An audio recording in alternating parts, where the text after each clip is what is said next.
I'm Eric Lalor. I'm a Finglas Ballymun native, and I'm an actor and a comedian. And in the acting, I suppose people who are fans of Fair City might recognise me as the bold Colts Balan from Fair City. But stand-up comedy is my first and foremost bread earner. Like, it's the one I do most of all. Um, and I've been doing it now 13, 14 years. It's flown in. Never thought I'd ever see myself doing comedy, but here we are. And of course, the access, Mark, where you are, played a massive part in all that. Tell us about kind of, I know, I'm interested to hear kind of even pre that, Eric, pre the kind of join the hood. What was, was there something in you that kind of wanted to perform, or, was that always in your blood?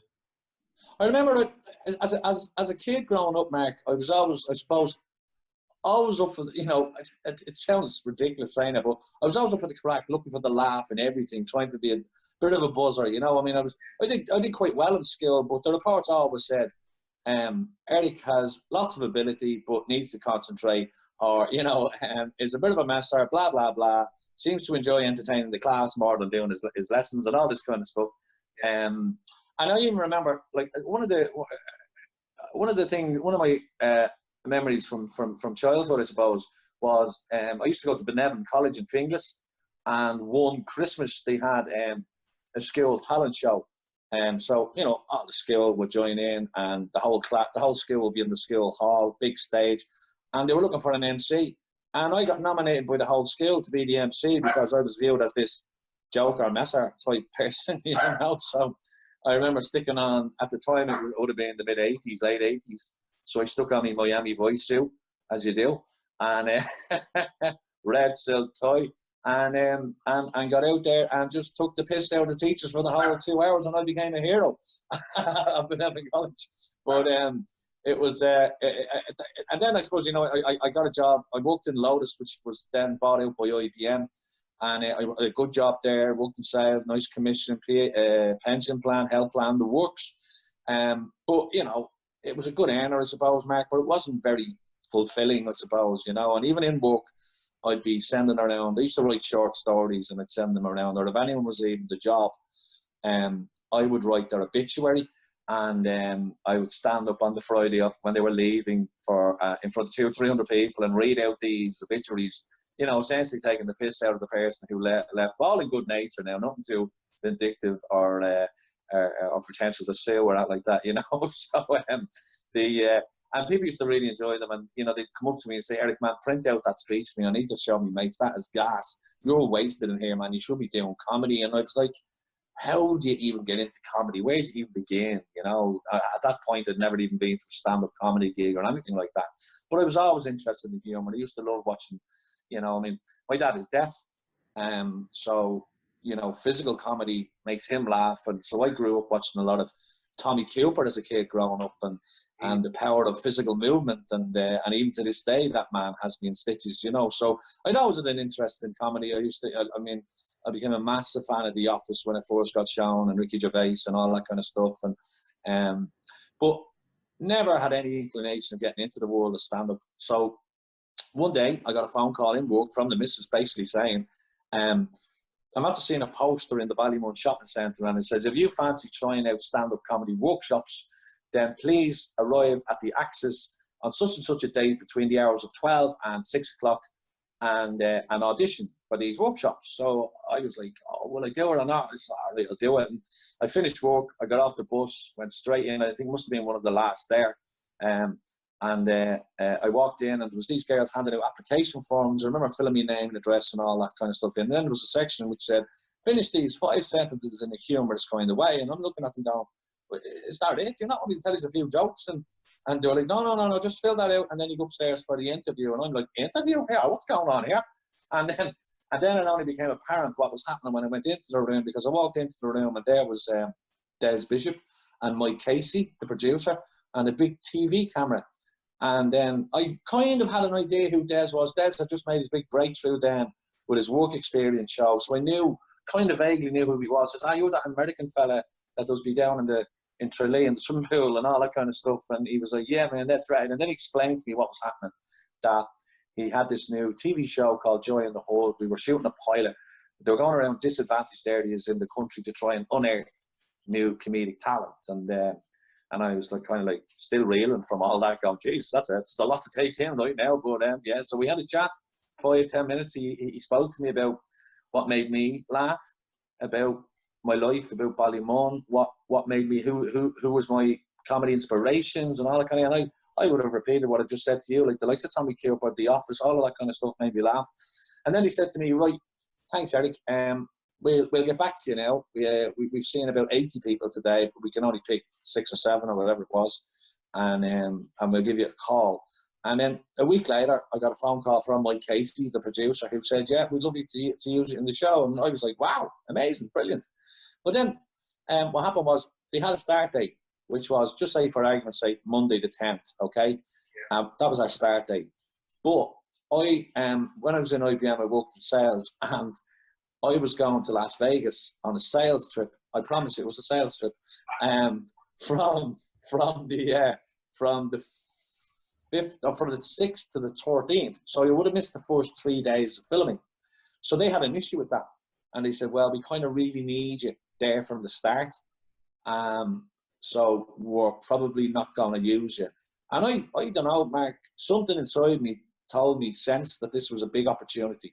And I rang them back and I said, you know what? I'm going to ring into IBM and tell them I'm sick and I can't go to Vegas. And they were like, whoa, hang on, whoa, hang on, you don't have to do that. And then I think they realised, geez, this fella is willing to give up Vegas to do this. So, do you know what we'll do? He said, go to Vegas, come back to us. And then, you know, you can join the group at a later date. And if I have anyone, actually now with the pandemic, people have a lot more time on their hands and they're watching old content, and the Join the Hood episode is up online at the moment on YouTube. And I know the Access posted it there recently, and you see in the episode, I am the last one to join the group. And there's a mortifying moment when Des is like, yo, everybody, Eric's the new guy. Let's all give him a hug. And they all came over and gave you a hug. And, you know, you want to vomit. But his intentions were noble, you know. And that's where it all started for me, Mark. And then, you know, we did the workshops. The TV show went out with about 9-10 months, a year afterwards when we did all that. But in the meantime, I was doing a lot of open spots around the country with my fellow Joy in the Hood compadre, Willie White. And thankfully, Willie was driving at the time. I wasn't. But we drive up and down the country doing gigs all over the place for nothing. Open mics, you know, just trying to get better, trying to impress promoters with the view that you might get called back to do a longer gig and you might get a few quid. And then that started to happen more regularly. And Des kind of took me under his wing a little bit as well, Mark, and brought me on tour with him. And, you know, very quickly, I was playing to crowds in Vicar Street, you know, in the Cork Opera House, and massive venues.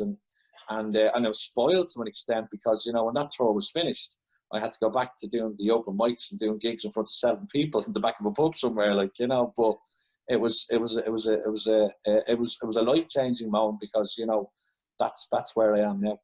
It's interesting as well because what people mightn't know, say outside of Northside or Ballymun or Finglas, is yourself, Willa, and Dean Scurry had an astonishing comedy club here for a number of years, where like seriously top names, you brought them out, and by and large you played with them. But I mean, there's some nights here that I will never ever forget as long as I live.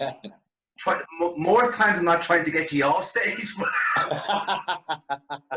I know, the poor staff down there going, please finish on time tonight, will you, lads? But you know, that was another thing, Mark, as well. And like we'll never forget that, the support we got from the Axis to facilitate that gig. Like we ran it for about 3 years, the House of Fun Comedy Club.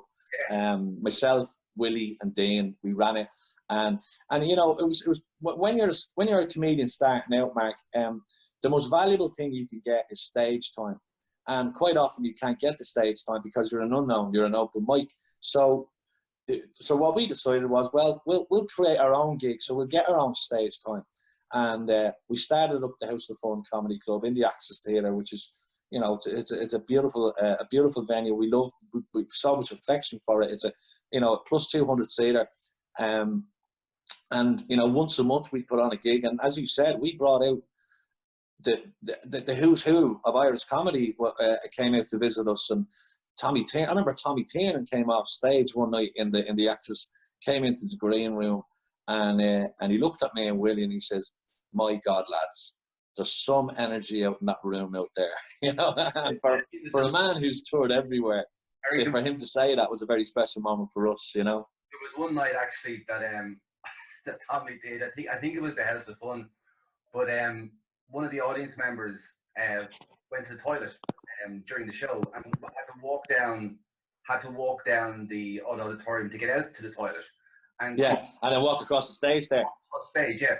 But what Tommy did was he said the woman was really embarrassed, and Tommy started talking to her, and she went, "I'll be back in a minute." And Tommy said, "Look, we'll wait for you."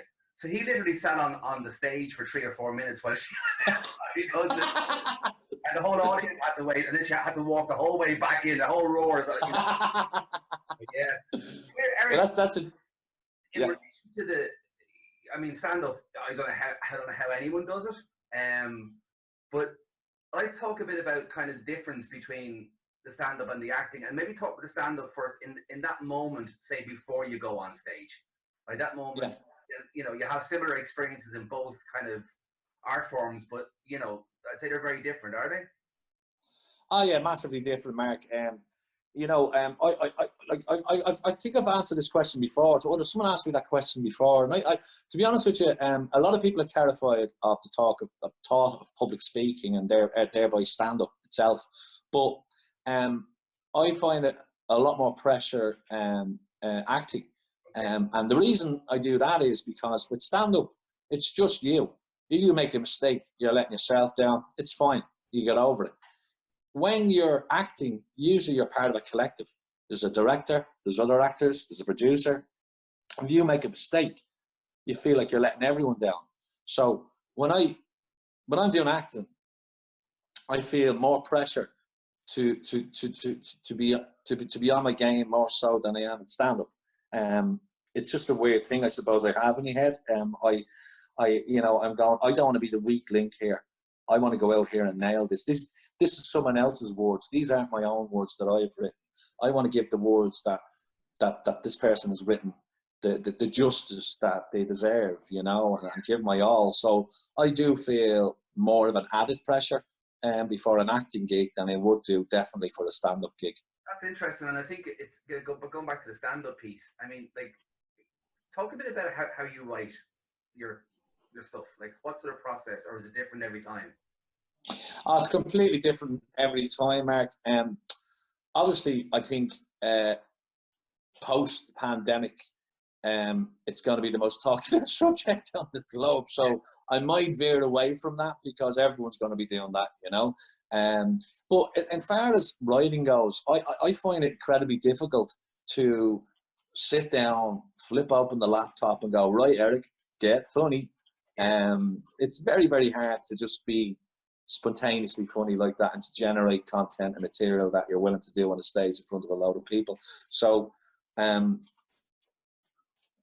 that's not to say that I don't try and still do that, even if it's just a stream of consciousness, just to type out a stream of consciousness. Sometimes you'll get a nugget or two there and you go, oh, I could use that actually, that's not a bad line. But generally it's usually, Mark, when I'm driving along or I'm sitting on a bus or I'm in a cafe and something just pops into my head and I'm like, oh man, that's funny, yeah, I think I can work on that. And then the process then is you write a few lines about it and you'll go to one of the smaller comedy clubs and you road test it in front of real people. And if you get the reaction that you think it deserves and you're hoping for, you're going, brilliant, I've got something here that I can work on. And then you bring that little piece home and then you try and develop it and expand it and add to it.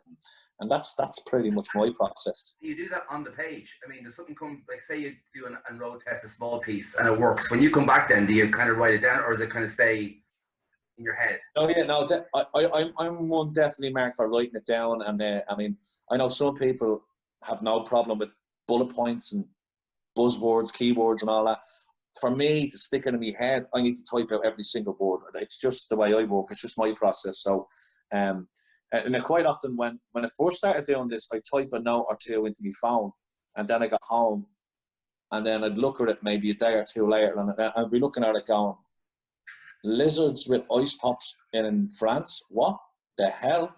And then, you know, there's no context there. So it turned into Alan Partridge, and I go, monkeys playing tennis, you know, this kind of thing. So I give it a bit of context. So Yeah. that's what I do now.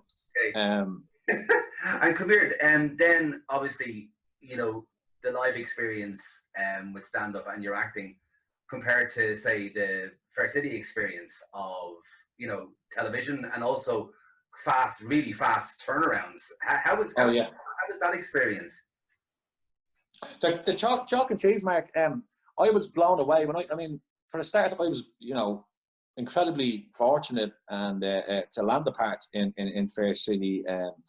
But I mean, it came a year after as well, when I had been offered a part at a time which just did not suit me, because I was doing other stuff, and I very reluctantly had to turn it down. But thankfully, you know, RT came back to me a year later with this new character, this Cathal Spillane character, and says, "Can you do him?" And I was like, and they said, "Look, you don't have to audition. We know what you can do, but we think you'd be good for this character." And I read the character, and I went, "Oh man, yeah, this sounds like a lot of fun." But then obviously, Mark, you know, people obviously love to take pot shots at Fair City and whatever, you know, like it or lump it. Despite all the distractions out there with Netflix and streaming and online, that show still pulls in on average 500,000 viewers 4 times a week, which is like incredible, you know. So I went into that show with that knowledge, feeling feeling a real pressure, and I have to be honest with you, and then, you know, surreally looking at people that you kind of watched on the telly for years in your company talking to you, like Ashley O'Neill, who plays Carol Foley, like, you know, Bella, like all these, like Tony Tormey, who plays Paul Brennan, and just, I'm going, oh my God, these people are my colleagues now. This is mental. And then you walk into McCoy's, you're in McCoy's, like, and you're like, oh my God, I'm in McCoy's. Oh my God, and it looks like a real pub. This is incredible. And but what really struck me was the you know, I've done other bits and pieces of acting before. You know, I've done a drama. I had a small part in a drama years ago on RT called Amber. Yeah.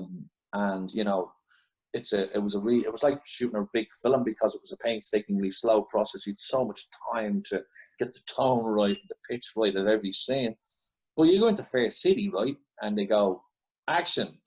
And you're going, you do your bit. Batty, I'm calling, I'm going to batty. And then it's cut. And you're like, right, I didn't get enough batties in there. I'll tell you, I'm going to do it right this time. And the director looks at you and go, what do you mean this time? I'm moving on to the next scene. And you're like, what? And that's how quick the turnaround is. So I've become hugely defensive of Fair City and the work that goes on there, because people are very quick to judge it and say, the actors are crap and wooden and all that, when there's so much talent in that show. But what they don't understand is that quite often you might get a second take, you might get a third if you're really lucky, but generally it's chop.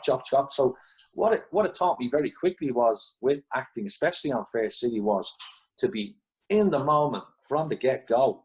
There's no messing around. There's no second chances, if you will.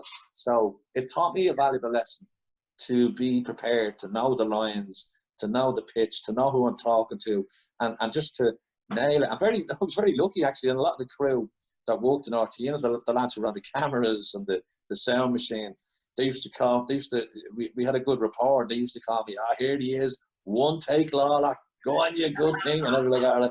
They're just delighted so they can go home earlier. That's all that is, like, you know what I mean? The sense of, so I would agree. I mean, I think an awful lot of people give out about Fair City who've never watched it. And I do think there is a huge amount of talent on that show. And what you say there is about that kind of near liveness aspect of the shooting of that. And I suppose as a follow-on, I'm interested, is there anything, Eric, over your life or career that, say from an artistic point of view, whether it be a film or whether it be, you know, a show you've seen or an act you've seen or whatever, that kind of, not necessarily changed your life, but has inspired you or stuck with you? Is there anything that you've kind of seen, or a number of things for different reasons? I did an interview recently, Mark, on News Talk, and they asked me to talk about my favourite film, and you know, people are gonna judge me, I suppose, for my favourite film, because my favourite film of all time is Silence of the Lambs, okay, which is pretty gruesome. But it was, you know, it won all the Oscars, and I was always, that was the first time I was really kind of awoken by the power of acting itself, and filmmaking, and tone, and atmosphere, and pace, and all that stuff. When I watched that film, I remember when I watched that film, I know it's a pretty gruesome, terrifying story, but I was mesmerised by the beauty of it, the cinematography, the performances, the score, everything about that film really stuck with me. And I always said it in the back of my mind, though, you know, like, I know comedy came along, and I did 5, 6, 7 years of comedy before I did anything with regards to acting. But it always struck with me. It always stuck with me when I watched that movie, going, Jesus, I always thought acting was just getting up there and saying the words and then getting off screen and you know, got home, job done. But that film, for some reason, really stuck with me, and I went, wow, that's real acting. That's real movie making. I'd love to give it a go someday. So, you know, all my characters are now based on Hannibal Lecter. We'll keep it much longer. A couple of questions for you in relation to. I know you're a big sports fan as well, a big Bows man. Yeah. I'm fascinated by, like, an awful lot of the arts at the moment. Obviously, people aren't working, and live arts isn't available, and the live sports is not available. An awful lot of people are struggling in different ways. Yeah. And I'm always interested in how, you know, we make the public more aware of the influence or the impact that arts and creativity and sport have on people's lives. And I don't think we've quite got that yet. But I suppose somebody who came into the arts, you know, via comedy, and then, but, you know, but, like, what do you think the arts is doing wrong? Or not the arts, but like people who work in the arts or people who campaign for the arts. Is there a different way that people could talk to the general public about the arts to not kind of push them away, if that makes sense? I know what you're trying to say, Mark.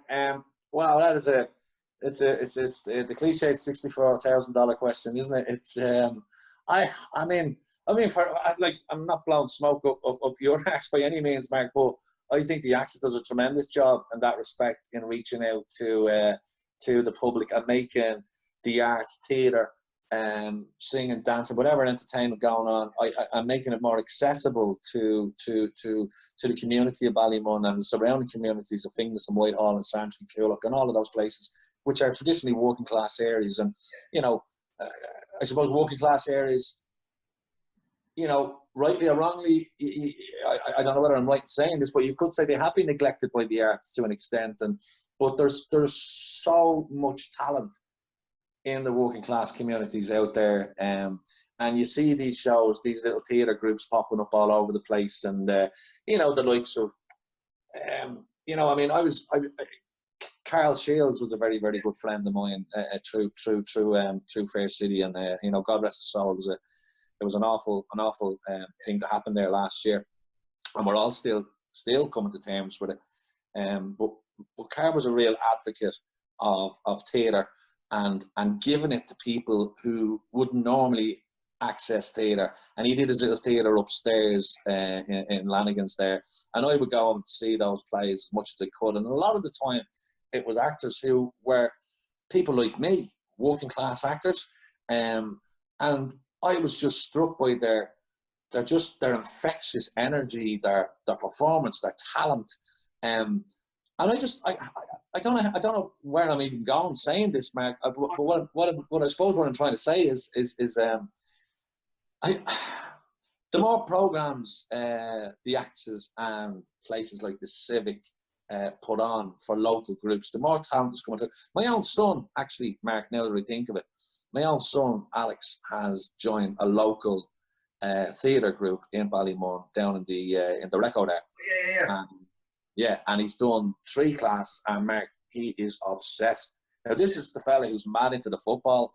He's just football mad, bows, and now he's like, I think I want to be an actor, you know. and the feedback I'm getting from the people who run that, you know, Jeff O'Toole, I don't know if you know Jeff, but Jeff mentioned that he's really got something. He's got a talent, like, you know. So, in terms of reaching out, I'm not sure what else you guys can do, Mark. And I mean, I would love to have an answer. Yeah, but I think it's interesting what you said. You said there, and I think it's, you know, not to be underestimated. In recent years, the impact that Carl and Laura had in theatre, because we're working now with a lot of actors, writers, a few in particular, who kind of come from, you know, areas where those voices may not have been heard from before, and they got their first break and their first massive support in Carl's work in theatre upstairs. I'm actually really glad that you sort of mentioned Carl and Laura, because I think that legacy will kind of lives very strong in Irish theatre.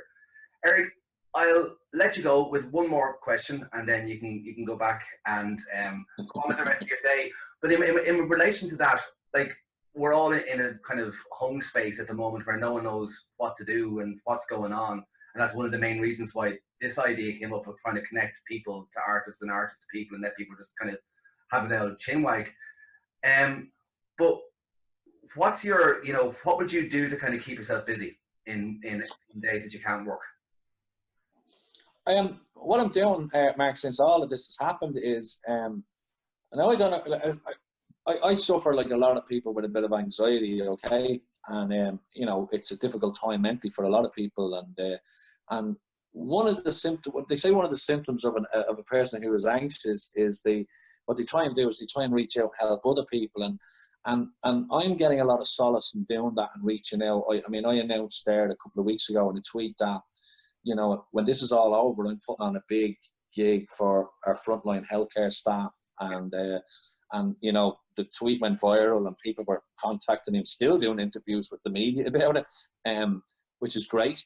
The thing is, I created a monster because, you know, I said I'll put on a gig, and it looks like I might have to do a tour around the country now because I get contacted by nurses and doctors from all over the country now. So, but that's a good thing, and I don't mind that at all. But that's helped me focus on something positive and helping. And what I've done as well is, you know, I've been posting short films that I've been in over the last couple of years and posting them for free online so people can look at them. And that's, you know, it's me, I suppose, giving people something to look at, but also selfishly, it's me showcasing what I can do as well, with the hope that when we do come out of this, that someone might say, "Jesus, your man Eric Lalor's not bad. I might give him a show for this role in such and such a thing," you know. So that's what I try and do, Mark. I'm trying to stay positive. I'm trying to make people laugh. I'm trying to entertain. That's what I can do. That's all I can do. Listen, Eric, it's been an absolute pleasure talking to you. Thanks for taking part in the series, and I'll chat to you again soon. Cheers, man. Brilliant, Mark. Thanks very much, mate. Take care.